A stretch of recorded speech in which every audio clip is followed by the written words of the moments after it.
What's going on, everybody, and welcome to Wrestlemania 5. This is the 5th installment of my 39 Wrestlemanias in 39 days, and yeah, it's been an adventure so far, reliving these. Obviously I have watched these in advance, and now I'm obviously recording my my review of them, and I've let a lot of these sit. And as you have been able to tell up until this one, I don't know how we got to 40 WrestleManias. So for those of you that aren't aware, I'm doing this obviously in celebration of 40 years of WrestleMania. I will actually be going to WrestleMania 40. I don't know if I've mentioned that yet or not. I may have mentioned it in one of the early ones, but I will actually be going to WrestleMania 40. So that's kind of why I'm doing this. I'm uploading it to where the last WrestleMania 39 will be uploaded basically the Friday that I leave for WrestleMania 40. But yeah, that's what I'm doing here. We're going through, we're watching every WrestleMania. We're exploring the evolution of WrestleMania, the evolution of WWE, and the evolution of what I typically watch in wrestling. For those that don't know, I don't typically watch other promotions. I dabble in the Japanese. I do occasionally watch an AEW match, but I'm more of a story-based guy. Not too much just for the match department. It's just a personal preference thing. So obviously my ratings are not based too much off of just typical, like, your standard wrestling. I like to see moves, I like to see story, I like to see emotion in the matches. It's something that I love about modern wrestling. Is just the emotions that they put on, the stories they tell in the middle of the matches. So that's typically where a lot of these reviews come from. I do use a point scale for my reviews here, 0 to 10. It is technically something that I came up with after I had already decided to start this project. That's why, if you look on the far right, I'm doing these reviews with my friend Rob, who is also a big wrestling fan, and he is obviously using letter grades because that's what I was using initially before I changed it to a number scale because I felt it fit better. So for Rob, if it's a normal C or a normal number, it's like a middle number. So for example, a C is anywhere from a 4 to a 6. If it is a regular C, I'm going to consider he gave it a 5. A C minus is a 4. C plus is a 6. B's, D's, A's, F's, those are all going to be kind of the base level, 0 to 1, 2 to 3, and then obviously he throws in pluses and minuses to kind of help guide me a little bit here as well. So that's kind of where we come up with the overall rating. We take my score, we take Rob's score, we take the average of the two of them, and we round up. So if it ends up becoming like a 5 and a 6, which makes 11, it's obviously going to come up to a 5.5. We'll call it a 6. We'll move it up. So that is how these rankings work. I am so excited to get to the WrestleManias that aren't bloated with fucking 18 matches, personally. It would help me a lot when it comes to actually preparing for these edits, if I didn't have to prepare 16 damn photos. I can't wait for that. So let's get to WrestleMania 5.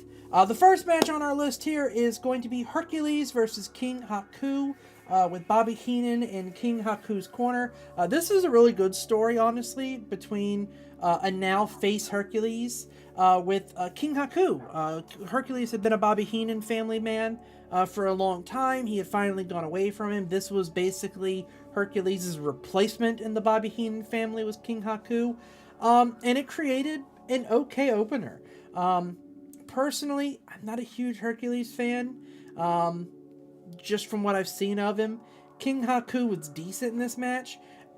It started well. There was a massive bear hug in the middle of the match that lasted about 3 minutes, which just absolutely killed this match for me personally. It was a horrible spot. I will say this, King Haku's kick that he did with Hercules coming up the top rope, if you haven't seen that match, I tried to find that move and I couldn't. So I would recommend, if you do happen to watch this WrestleMania, that kick was amazing. That was probably the best timing, the best selling that I've seen in 5 WrestleManias. It was a phenomenal spot. That kick alone made this a 5 out of 10 for me. I just thought that was an excellently placed spot. It was a devastating move. Really kind of showed what King Haku was capable of in this match, which was a good intro for him. But yeah, honestly, decent ending overall. A 5. I thought this match was started well, ended well. Middle was fucking terrible with that 3-minute bear hug. So yeah, I think a 5 is decent. I think putting it at a 5 is a good spot here. And there you are. I was having trouble finding you amongst the fucking sea of matches. These two right here, we'll get to them later. I couldn't find an actual match card face for them, so they got their own little things. Kind of pissed off they're so big, but you'll see why later. Next up, we have Twin Towers, which is a horrible name in hindsight, but 9/11 hadn't happened yet. With Hakeem and Big Boss Man. Versus the Rockers, which was Marty Jannetty and the Shawn Michaels introduction I was waiting for. But yeah, overall, this match was a very interesting one. First of all, Hakeem, who was actually used to be known as One Man Gang prior, is horrible. I don't care much for the character in general. I don't care for how he moves. I don't care for his moveset. Apparently, he was decently over with the crowd back then. Again, this Mania did take place, I want to say in 1990, 89, one or the other. He looked sluggish to me. His moves wasn't good. It's fine for a big man versus little man, but the problem is you're teaming up with Big Boss Man, who can move. He's a big man at the time, but Big Boss Man can move. You know, he can actually execute moves at a pretty good rate. He's actually pretty athletic for a big man. So you partner him up with Hakeem, and all of a sudden now Hakeem's weaknesses are kind of exposed here to a degree, and ultimately really hurt this match from Hakeem's side. But you have Big Boss Man, you have Marty Jannetty, and you have the GOAT, Shawn Michaels, in this match, and they were all excellent. Excellent introduction for Shawn Michaels. He's personally one of my all-time favorites, and it was really interesting to finally get to see him get a start. This is where my personal bias is going to come into some of these ratings, just being fully honest with you. Now that I'm starting to get the wrestlers that I actually watched growing up, and still to this day to some degree. So with Shawn Michaels, Big Boss Man, these are two wrestlers that I actually watched in the 90s. So I really enjoyed this match, seeing where they came from. Marty and him looked absolutely great in selling. Shawn Michaels has always been an overseller. Some people, it's a mark against him for some people. I always thought it was a mark for him. He made moves look devastating, even when he probably shouldn't have. They looked excellent dealing offense. It's so hard to overlook just how much Hakeem brings this match down. And that might sound harsh coming from me, but it just... He really did kind of mess up a match that I thought could have been really well. Again, of course, it ended with an extremely powerful slam by Big Boss Man, and then Hakeem hit the one move he can do with the Air Africa Splash to end the match. It's hard to give this match lower than a 7 because overall the match was really good for me. And that's what I'll put it. I'll put it at a low B. This match could have been an 8, if not even higher than that, because Big Boss Man, Shawn Michaels, and Jannetty worked their ass off. So I'm putting it at a 7. Rob gave this match a C, which is a 5. It's going to end up bringing it down to a C+, which is at 6. And I think that's a fine spot for this contest. You know, with the way Hakeem worked the match, yeah, C+. Makes a lot of sense. Next up, we have Ted DiBiase versus Brutus Beefcake. Ted DiBiase joined by his trusty assistant, Virgil. Normally, I'm a fan of longer matches when they have a good story building them up and they actually have meaning behind them. And this match had meaning. This match went on for far too long. Long matches work if both members of the match can work. If they can carry a long match without it getting boring, without it getting stale, without it getting dull.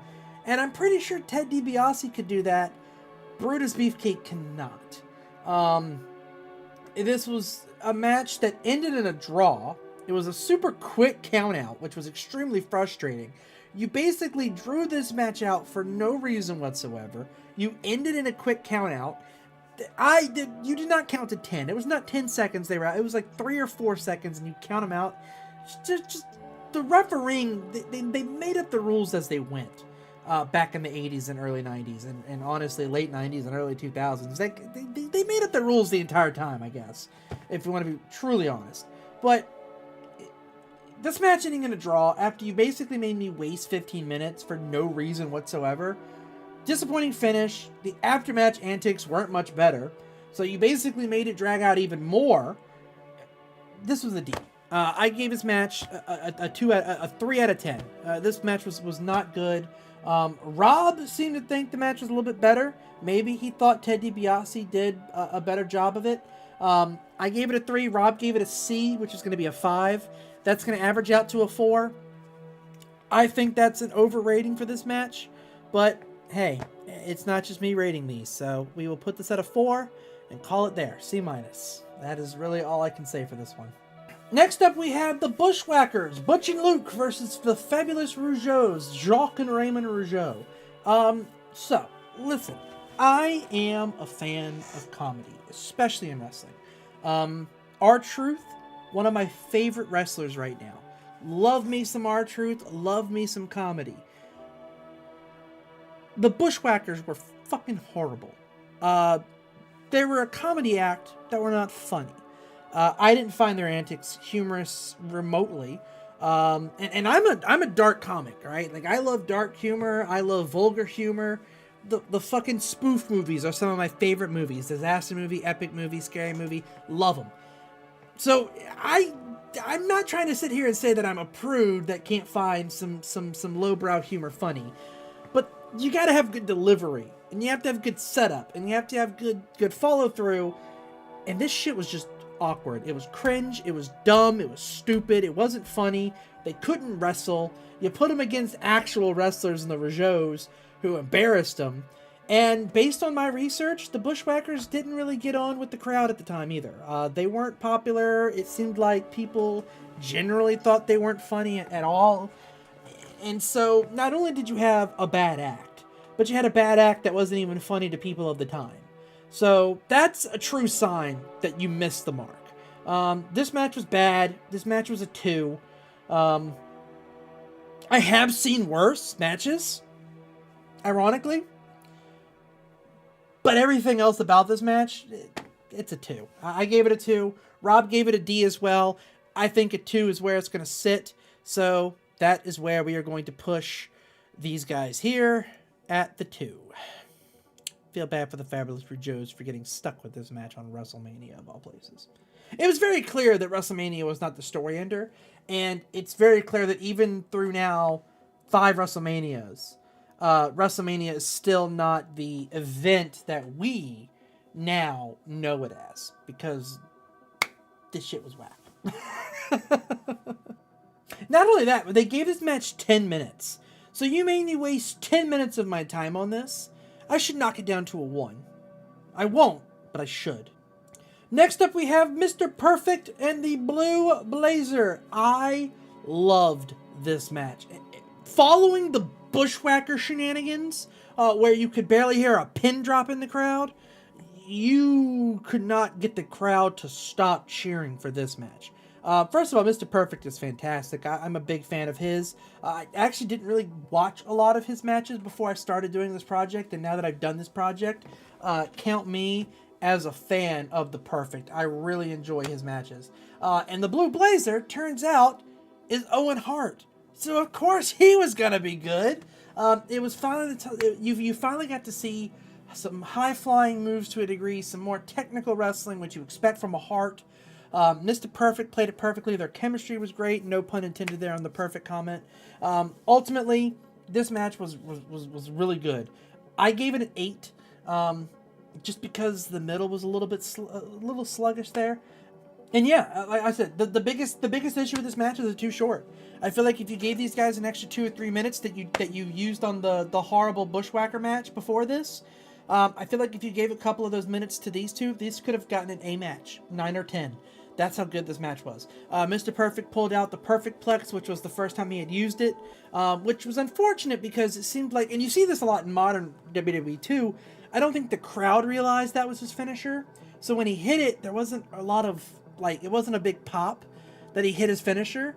And again, you see it with a lot of modern wrestling when wrestlers pull out a new move or a new finisher, the crowd doesn't know it's the new finisher. So that also kind of hurt it, but not really because of it's not really their fault. So yeah, I think an 8 is a perfect spot for this match, and that is where I'm going to put it. Or that's where I would put it, except for the fact that Rob decided to give it a C, which obviously would put it at a 5.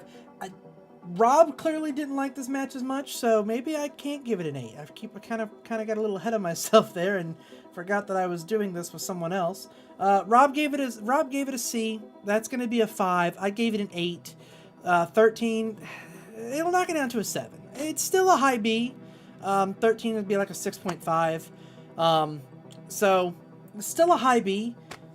So it's fine there. It's fine there. I'll accept knocking it down to a low B. Next up, we have the WWF Tag Team Champions match between Demolition, Axe, and Smash versus Mr. Fuji and the Powers of Pain, the Barbarian and the Warlord. I believe the Barbarian has a bit of a career here. Pretty sure this is the only match I've ever heard of the Warlord in. So that kind of tells you about how this tag team went. The story behind this match was more exciting than the match itself. Demolition did okay, but the problem is you basically had two tag teams that were identical. It was Demolition and Demolition Light. Authors of Pain, they basically had the exact same gimmick. They both used similar face paint. They both used similar movesets. They both lacked any actual technical acumen whatsoever. But it really was like the Authors of Pain were fighting the better versions of themselves in Demolition, and it resulted in a match that was really left me wanting more. I gave this a 3. Rob ended up giving this match a C+, so clearly Rob thought the contrast wasn't as bad as I did. A C+ is going to end up giving this a 6. I gave it a 3. That's a 9. It's going to average up to a 4.5, so it's going to average out to be a 5. You know, it is what it is, I guess. You know, it is what it is. If I had more time, I would put 0.5s on here, because we have been running into that a lot through now 5 WrestleManias, where we end up, you know, coming up with 4.5s, 3.5s, but I'm going to stick with the rounding up thing, unless the match is just really dog shit, and I'm, like, way lower, just because I don't have the time to do 0.5s on this. Maybe I would have more time, but I have to spend so much time setting up this, just because of, like, 14 matches, and I gotta find the match cards, and I gotta edit everything down. Then I have to edit them again when I actually, like, edit these videos. Maybe for the 6 and 7 match cards that we're gonna get to eventually, I can go ahead and do, like, 0.5s if you guys would like me to avoid some of these roundup things, giving matches a higher rating than they probably should be. And again, maybe that's me being selfish, because technically, you know, me and Rob are voting for them both together, and Rob is obviously much more, I guess, fairer than I am or whatnot. But yeah, you guys tell me what you feel about that. Should I add 0.5s to these once you get to the smaller cards, or should I continue doing the roundup and just go with it? I'm very curious to hear how you guys feel about that. Next up, we have one of the matches that actually wasn't even... It's on the card, obviously, but the site that I looked up to actually find, like, the faces and everything didn't even include this match on here. But it's the big one here, the Rugged Ronnie Garvin versus Dino Bravo. I actually had to go and pull the actual promo page for this one. And that is because this match was trash. It was effectively a filler match. Honestly, it felt like a squash match for Dino Bravo for half of it, before Ronnie Garvin actually started to, like, put offense in, before finally Dino Bravo closed it at the end. Listen, this is WrestleMania. You know, this wasn't a WrestleMania match. It was a filler match to fill time for whatever reason, because apparently they had hit that 4-hour mark or something. But this was just... I gave it a 2. Rob gave it a C-, which is going to end up putting this where it belongs. C- is going to be a 4. I gave it a 2. We'll put it at a 3. It's still a D, so I'll still accept it. I say I'll still accept it. I will still agree with it being a 3, because it is still a D. But yeah, that's fine. You just sit there and think about what you did wrong. And next up we have the Brainbusters, Arn Anderson and Tully Blanchard versus Strikeforce, Rick Martel versus Tito Santana. Again, like I said before in a previous WrestleMania, Rick Martel was getting better and better every time I saw him. Tito Santana rarely put on a bad match. He was very technical, very fun to watch. The Brainbusters, Arn Anderson and Tully Blanchard, they were both entertaining to watch here. The real fun part about this match was the story aspect. Rick Martel and Tito Santana having some disagreements, some miscommunications, Rick Martel leaving, Tito Santana actually putting up a fight against both Brainbusters at the same time. The match was entertaining from start to finish. There was actually a point where I thought Tito Santana was actually going to come through and win, even though he was fighting them both by himself. In the end, Brainbusters came out on top. Some very good moves were performed in this match. A very good ending, which has honestly been very rare for these early Manias. Like, this was a good ending, a good booked ending. I actually enjoyed it.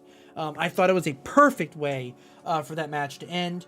And overall, I gave it an 8. This match was very fun. Rob gave it a B, and I think, you know, whether it's a 7 or an 8, it's going to end up averaging out to a 7.5 at worst. So it's going to end up being an 8 in the end. But yeah, that's perfect place for it. And here we have what has unfortunately been a trend of really bad Jake Roberts matches, at least in my opinion. Jake Roberts versus Andre the Giant. Now, Rob gave this match a C+. I could not disagree more. I thought this match was terrible. I think Rob, and me and Rob had discussed this previously, Rob was always a big fan of the idea of Andre the Giant. Like, Rob was always a big fan of that. So I think that's the trend. I think he grades Andre the Giant matches a bit more favorably, in a similar fashion that I rate Shawn Michaels matches a bit more favorably, and Macho Man matches, because I'm a huge fan of both of them. And so I can understand his mindset on this with giving this a C+. I gave this match a 1. That's how bad this match was to me.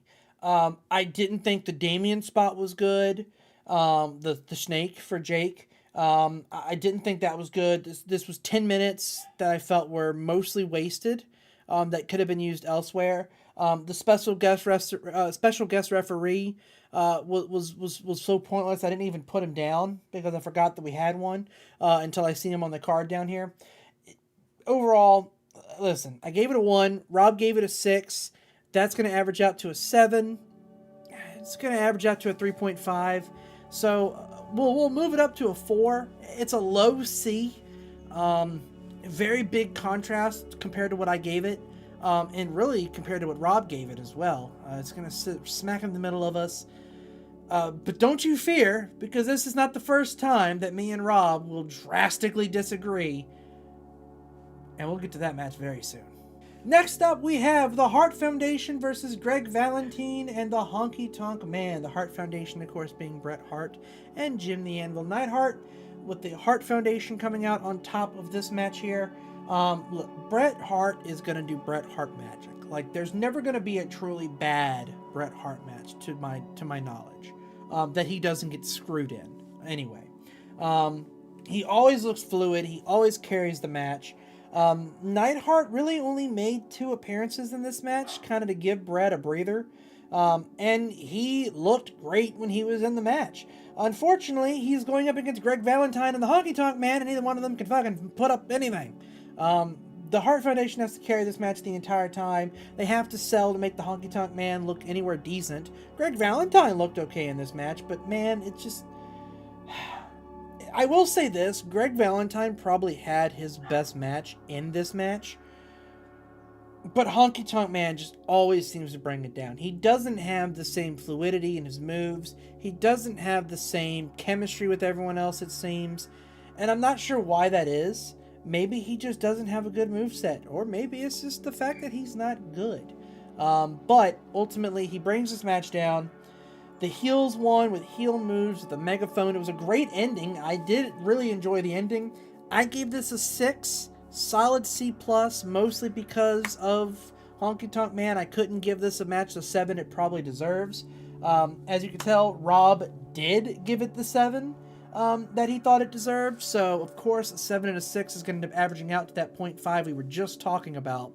So it's going to end up moving it up to a 7. So it's where I thought it should be had the Honky Tonk Man not brought it down. I will not argue this result. But, yeah, ultimately, a very good Greg Valentine match. What you expect from Brett and Jim, and what you expect from Honky Tonk, honestly. And next up, we have Rick Rude versus the Ultimate Warrior. And I don't understand why the Ultimate Warrior just is incapable of having a good match. I don't understand it. But, as you can tell, apparently, Rob disagrees. And Rob thought that this match was good, and gave it a fucking B. I let him get away with the last one, but I will not let him get away with this one. We're going to discuss it in WrestleMania 5's match review. Welcome to the match review. Now, as you can tell, my attitude is a little bit disappointed right now, as you heard when I transitioned us into this review.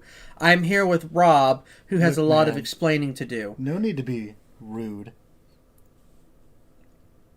You know, he's going to come up with a pun, and it's just going to cause me to just flip his chair. I'd like to say it was the ultimate pun.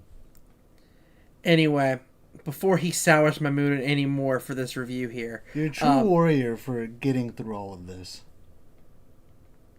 Thanks, Dick. Like Rick Astley, I'm never going to give you up. Or let you down. So anyway, we're reviewing this match. We're going to run around and desert you. Anyway, we're reviewing this match because me and Rob vastly disagree on the quality of this match. I believe he gave it a B. I gave it a 3D. Not to be misconstrued with the Dudley Boys, who we'll get to much later. Get the tables! I wish I could put the Ultimate Warrior through a table, but then again, he probably would no-sell it and just. He probably would just shake it and it would break. Oh yeah, and he would just shake it. It's just, first of all, let me just acknowledge one thing during this. During this match, and I have some notes on here, which is basically just me complaining about the Ultimate Warrior and the fact that I had to watch him on my TV screen for, 13, 14 minutes. I'm not an Ultimate Warrior fan, and I've said this in the reviews. I will say this here now. I don't like the Ultimate Warrior. He's absolute trash. I don't know how he got over. And basically... God damn it, Rob. How did I know it was going to happen? Well, now that that's fixed... I just like the Ultimate Warrior's entire career, that fell. Listen, I don't like him. I've never liked him. I've never liked his... I hate Hulk-up wrestlers. I wasn't a fan of Super Cena. I wasn't a fan of Hulk Hogan. As you guys are 5 WrestleManias in now, we're well aware of that. And I'm not a fan of the Ultimate Warrior. He can't sell. He can't do offense. Rick Rude can't carry him out of a burning building in this match. I love Rick Rude. I love his pants. This man wore Ultimate Warrior's face on his ass cheeks in this match, and an Intercontinental belt across his waist, taunting the Ultimate Warrior. To no avail. That's the best part of the match, is Rick Rude, and he just can't carry this match for me. Because I have to constantly see the Ultimate Warrior just pretend like he's blowing on him and not actually doing a move on him. And it's very frustrating to watch. Now, I would like... He didn't gorilla press you. I would like you to defend this match, Rob. How did you give this match a B? I can't wait to hear this explanation. So, I think that was not me. I don't know who that was.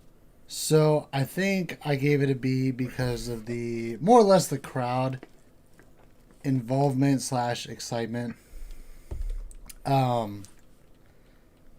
They loved the Ultimate Warrior. I kind of agree with you in the sense of I don't know why they liked him as much as they did. I mean, granted, he was a ball of energy. Cool, that was great. That was fun. That's because back in the 80s you could have punted a small child into the crowd and they would have cheered.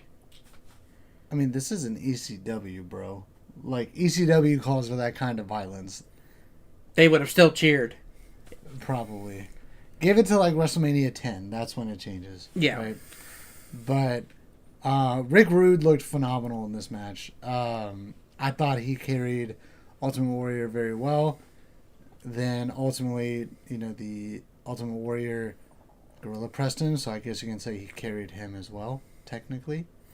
In the end, Rick Rude was the staple of the match. He was the glue. It was entertaining, nonetheless. I also think maybe I gave this match a B because of maybe the previous matches. Do I think it would hold up in like a Monday Night Raw or Friday Night SmackDown in today's wrestling? Not a chance.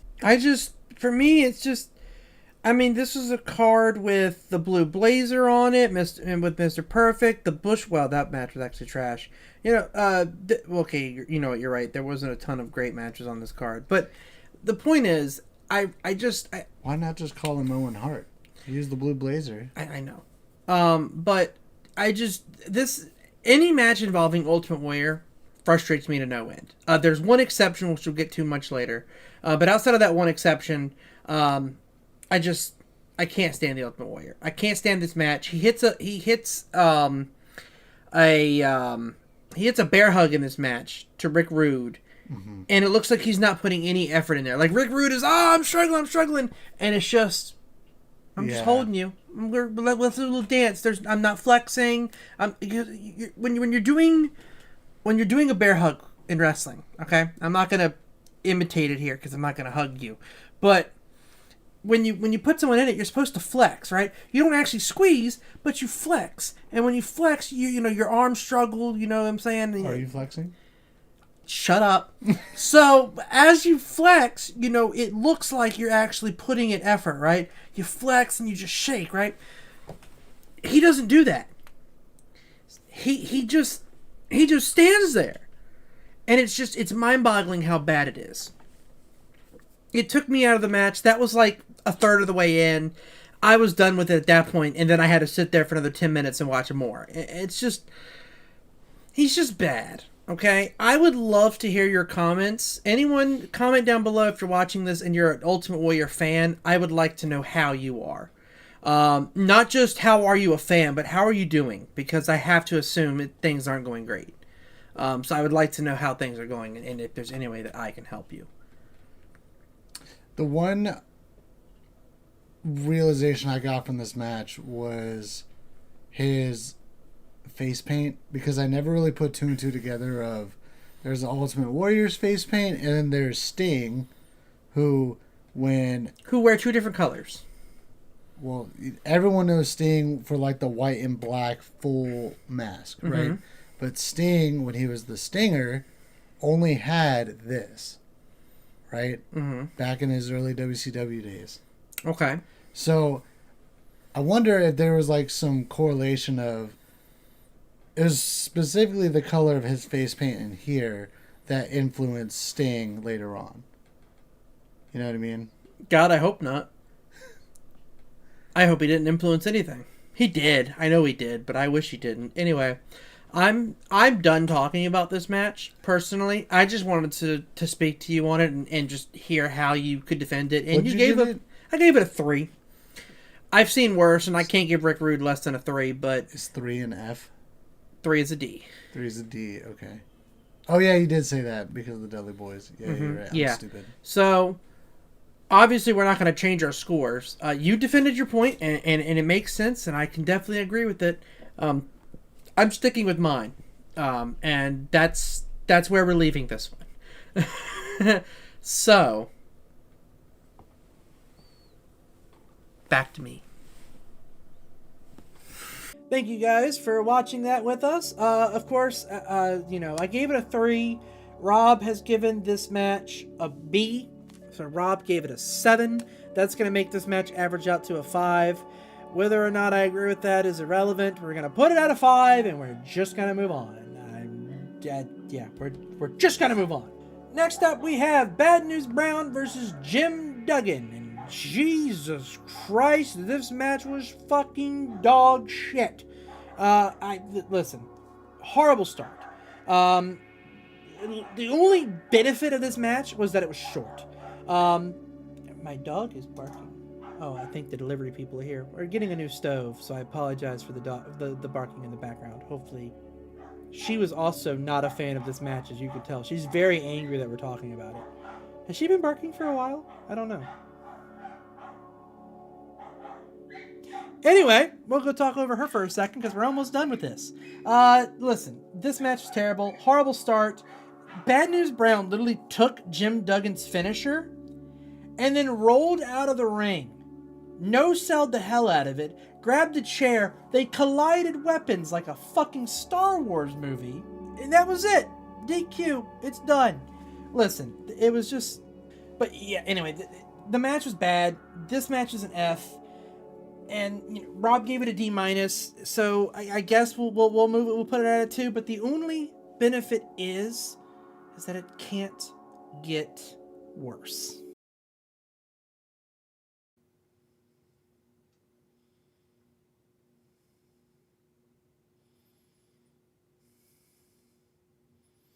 You know what you did.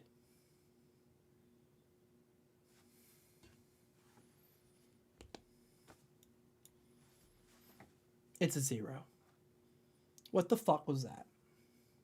I know it was a gimmick match and it was supposed to be dumb, but even Rob gave it an F. Do you know what you know how bad you have to be for Rob to give you an F? Do you know how bad you have to be for Rob to give you an F? Get out of my face. Finally, we have the main event. We have Hulk Hogan versus Macho Man Randy Savage, and holy shit, there's a crowd. I forgot they were there. I honestly forgot that I forgot this was in front of a live audience. The run of bad matches that had gone on prior to this main event was just absolutely abysmal. I would have hated to be at this event live, honestly, with the way these last few matches have gone. This match wasn't great, which is unfortunate because I love Macho Man Randy Savage, but I don't like the Hulk Hogan. I'm not a fan of Hogan. Rob gave this match a C. I did too. I gave it a 7. It's a B. So obviously this is going to end up averaging out to a 6.